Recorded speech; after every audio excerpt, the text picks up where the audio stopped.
I wrote an article in a little magazine once, and we called it From Hell to Heaven, because that's what we thought Much Wenlock was from where we came from. We were evacuated to a beautiful place, all stone cottages. We packed up the whole family and we came down as evacuees to Much Wenlock. I was born here in the hospital, and I've lived here all my life. It was a huge shock for my parents, having always been brought up in the city, to come to a place like Shropshire, which was so quiet.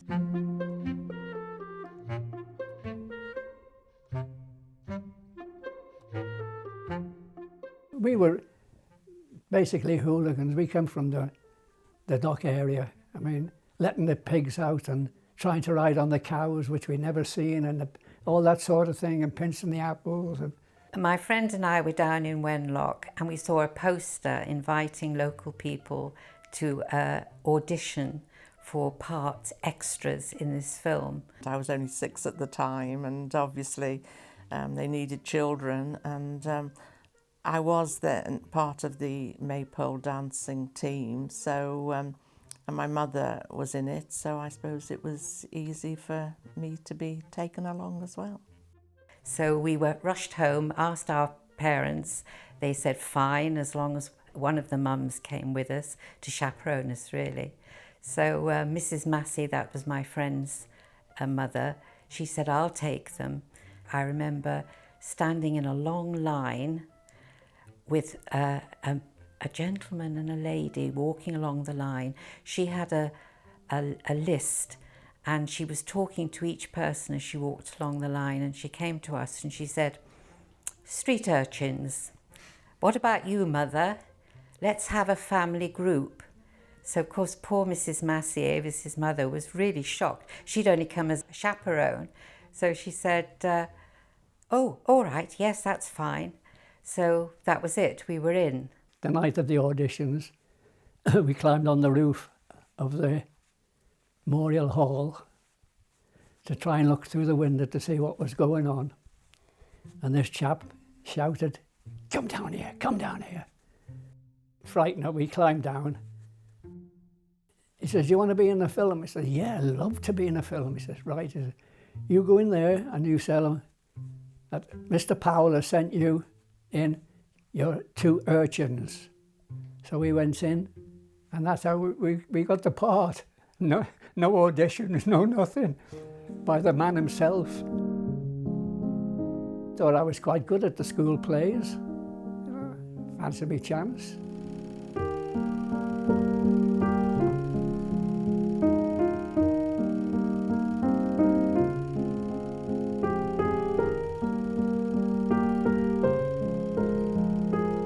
The next thing I remember is going for the costumes. So we got brown smocks.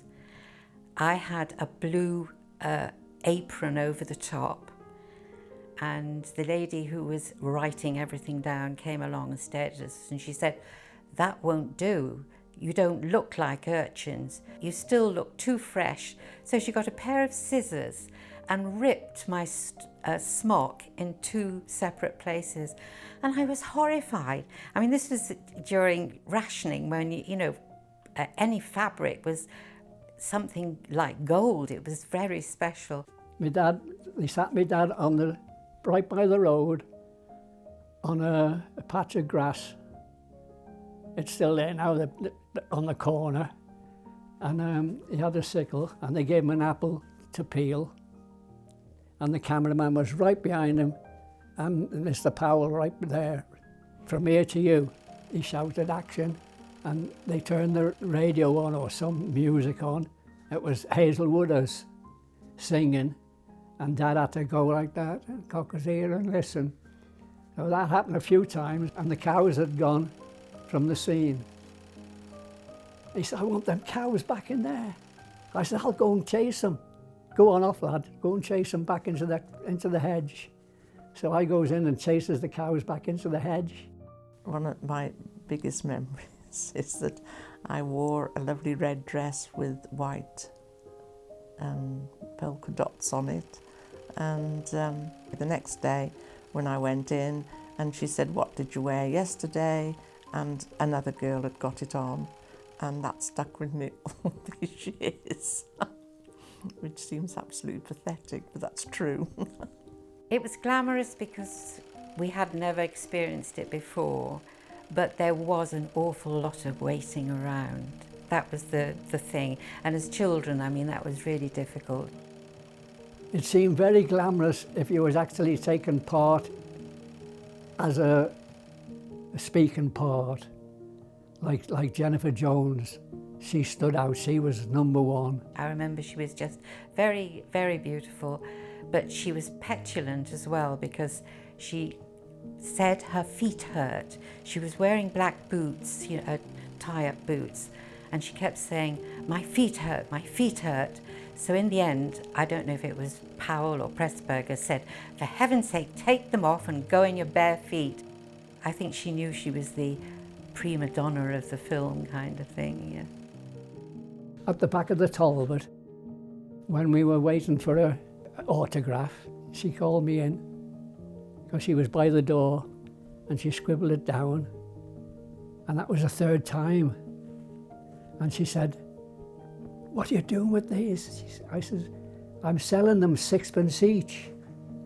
She said, "Well, this is the last one. You make sure you get a bit more."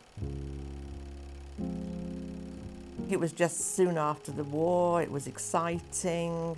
Nothing had happened like that before. And I think people were just so excited about taking part in it, being, you know, dressing up and knowing that we had Hollywood stars in Wenlock.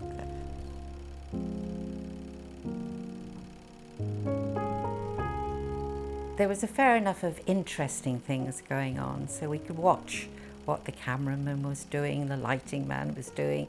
So there were things that we could take an interest in. No. Then eventually look around, come out again. That was it.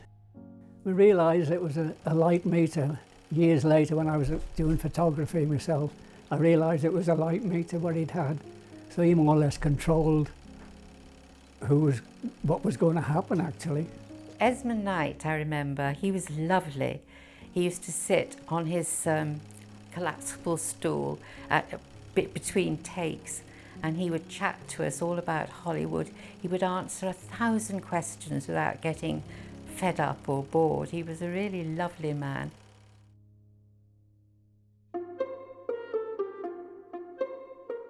The worst one for takes was the one in the marketplace, which was under the Guildhall, and Jennifer Jones had to walk into the market and walk over to one of the stalls, and we were asked to walk into the area where she was actually, right at the back of the market stall. I said to her, "Where are we supposed to go?" And she said, "Don't ask me." So with that, somebody came up to us and said, "You are to eat plums. Your mother is going to buy you some plums and you're to eat the plums." So we thought, great. They started filming. She bought the plums. We started to eat and we wandered around the stalls. They took that take, I don't know how many times, because there were a lot of people involved in quite a small area. And after about the 8th or 9th take, Mrs. Massey, our mother in the film, said, "Don't eat any more plums. You are going to be ill. Just nibble at them." And on the cricket pitch, there was absolutely dozens and dozens of them. And I thought to myself, oh God, Ernie Higgs would go mad if he'd seen all them people on that pitch. We worshipped this patch of green. We knew you don't go on that patch of green. No way. I went down to see what was going on, and it was Jennifer Jones. She was surrounded by them, and she got the urchin cut then. She got no long hair, she got the urchin cut. And she said, "Ah, my little urchin." And that was it. They all turned.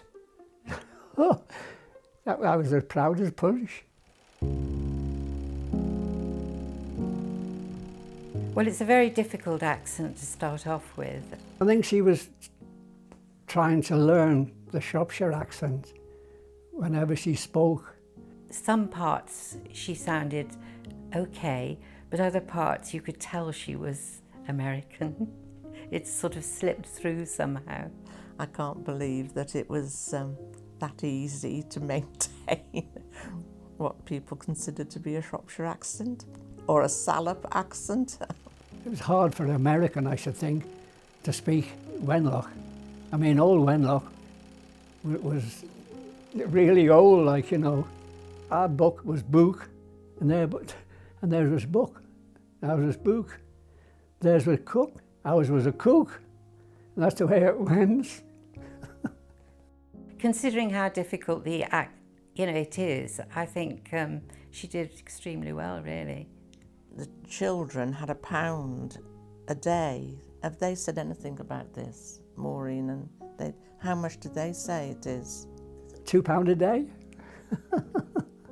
I was given £10 at the end of the week, and I remember taking it home because we were actually paid in money. Mum had half of it. And my mother said, right, that's going straight into a savings account. So there it was, gone. What we called it the picture house, that was the Memorial Hall. It was on for 7 days. We went every day. We couldn't fail to miss it. Whenever Wenlock come on, there was such a shout.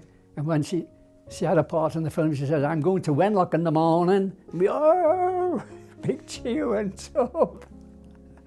And it was marvellous to see it. Well, I was too young to go to the premiere in the Granada in Shrewsbury, but it wasn't until I got a DVD very, very many years later that I realised that perhaps I could just see myself, but it is a just. I was much older when I saw it.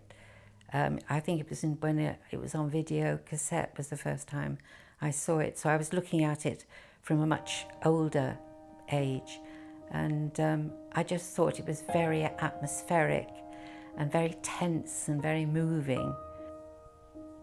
A cruel film in the end, where she goes down the well with the foxy. It wasn't a fun film, it was, a very emotional film, and I quite enjoyed it. It has been a part of Much Wenlock ever since it was made in the summer of 1949. In some ways it's got sort of lost in the past, so it'd be nice to have it promoted again because there was something quite special about it, I think. But we were extras, we didn't realise you're extras and that's all you are. I tend to finish up being a character because I run 30-odd marathons for Wenlock. So that was the start, gone to earth.